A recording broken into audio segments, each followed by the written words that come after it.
Hello again, time travelers and truth seekers. Welcome back to Old News, your passport to the past. Today, we're punching our ticket to the year 1953. Strap in for the flight. We begin in London, where Queen Elizabeth II was crowned in Westminster Abbey following the death of her father, King George VI, on February 6th, the year prior. The king died unexpectedly in his sleep at the age of 56. His daughter, then Princess Elizabeth, just 25 years old at the time, was in Kenya on a royal tour when she received the news and immediately became Queen Elizabeth II. Then her coronation was almost a year and a half after her actual accession. This delay was due to respect, logistics, and tradition. It gave the country time to mourn and allowed time to prepare for what would become one of the most watched events in television history. The coronation event, in June 1953, with Elizabeth now 27, was a dazzling event viewed by millions, including the first global TV audience. It symbolized a new era for the United Kingdom, modernizing a centuries-old institution with a youthful, steady presence on the throne. She would go on to become the longest-reigning monarch in British history.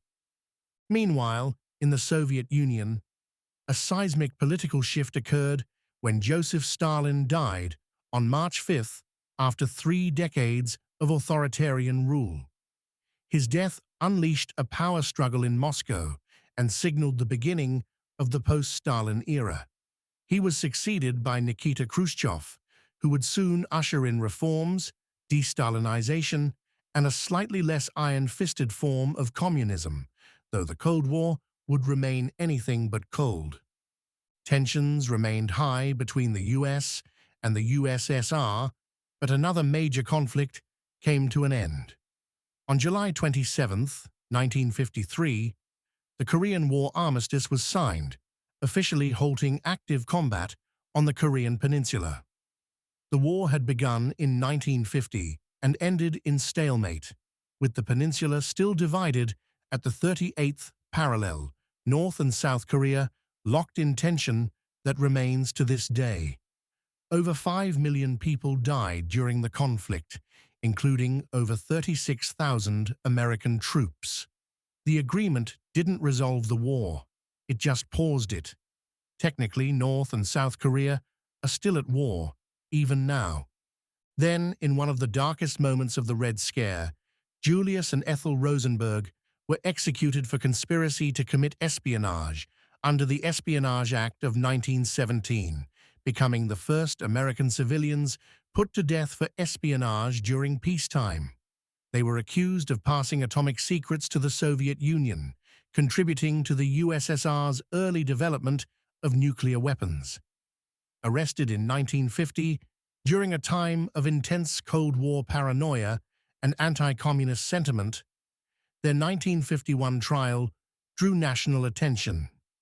The prosecution's key witness was David Greenglass, Ethel's brother and a former army machinist who worked on the Manhattan Project.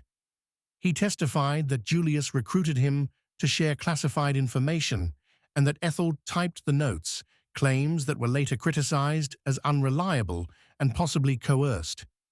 Despite widespread protest and appeals for clemency from figures such as Albert Einstein, Jean-Paul Sartre, and Pope Pius VII, President Dwight D. Eisenhower upheld the death sentences. On June 19, 1953, the Rosenbergs were executed in the electric chair at Sing Sing Prison in New York.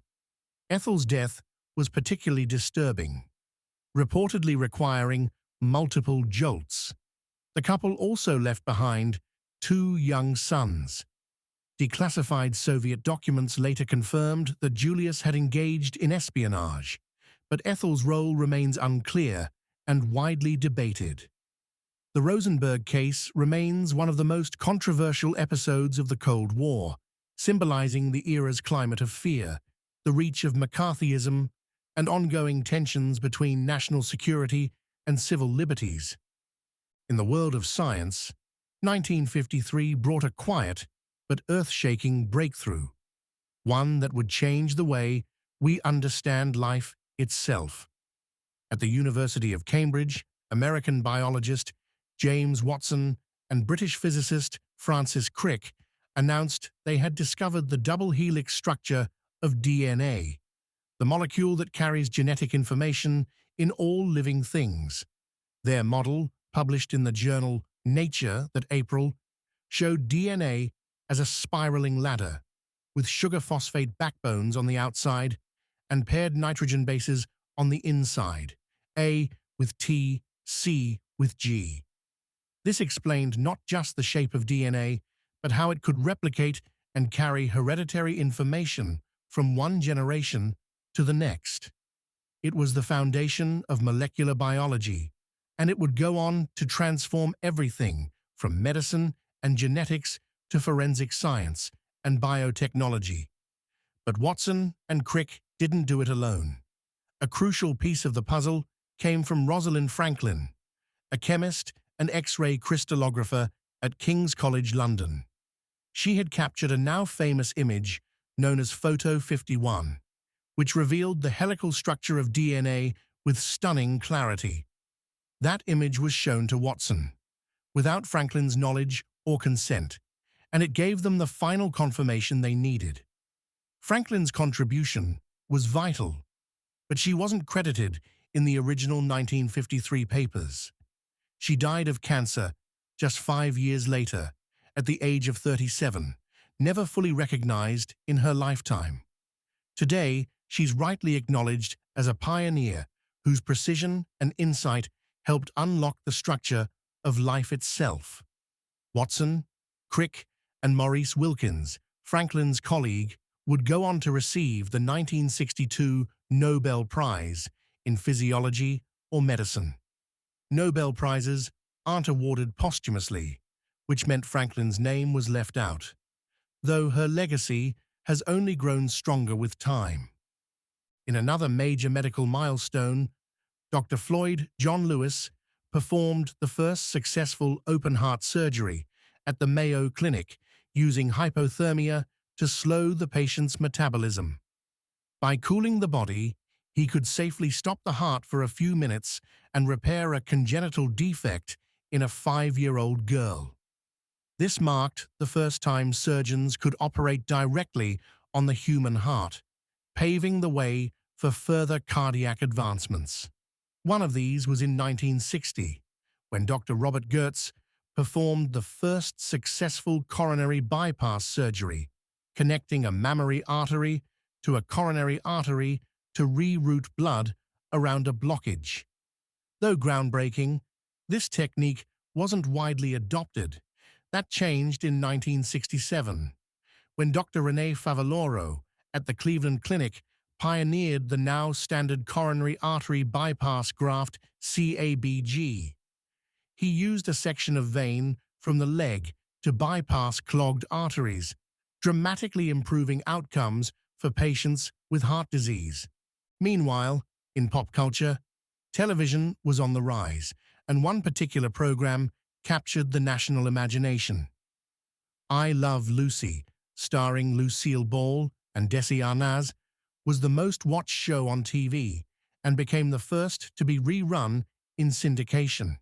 It wasn't just entertainment. It was a model for the future of television production. At the box office, From Here to Eternity premiered a wartime romance that would go on to win 8 Academy Awards, including Best Picture and Best Supporting Actor for Frank Sinatra, who revitalized his career with the role. Also released was The Wild One, a rebellious, gritty drama that helped define 1950s youth culture. Marlon Brando starred as Johnny Strabler, the brooding leader of a motorcycle gang called the Black Rebels. It was best known for an exchange in which Mildred, a local girl, asked, "Hey Johnny, what are you rebelling against?" And Johnny responded, "What do you got?" Brando, who also starred in A Streetcar Named Desire in 1951, inspired the casual American style. Think rolled-up jeans, saddle shoes, and leather jackets, especially among rebellious teens. And for those looking to further escape reality, Hugh Hefner published the first issue of Playboy in December 1953, featuring none other than Marilyn Monroe on the cover and centerfold. It was sold as a sophisticated men's lifestyle magazine, but quickly became both a cultural icon and a flashpoint for debates about sexuality and censorship. In sports, the New York Yankees once again dominated baseball, winning their fifth consecutive World Series title, this time against the Brooklyn Dodgers. It was a golden era for the Yankees and a source of heartbreak for Dodger fans who were still dreaming of next year. And one final event worth mentioning in 1953, on February 9th, was the birth of Calvin Van Timmeren, who would go on to become a dedicated farmer and a great father, a man who led by example of hard work and strong Christian values. We can all learn a lot from both fathers and farmers about humility, stewardship, and the enduring lesson that we reap what we sow. The past and present aren't only shaped by world leaders or headline makers, but also by those who cultivate the land, raise families, and set examples for future generations. This has been Old News, a year in review. In the words of Winston Churchill, those that fail to learn from history are doomed to repeat it. Thanks for listening. Please join us next time as we continue our journey through the headlines, heroics, and heartbreaks of the past.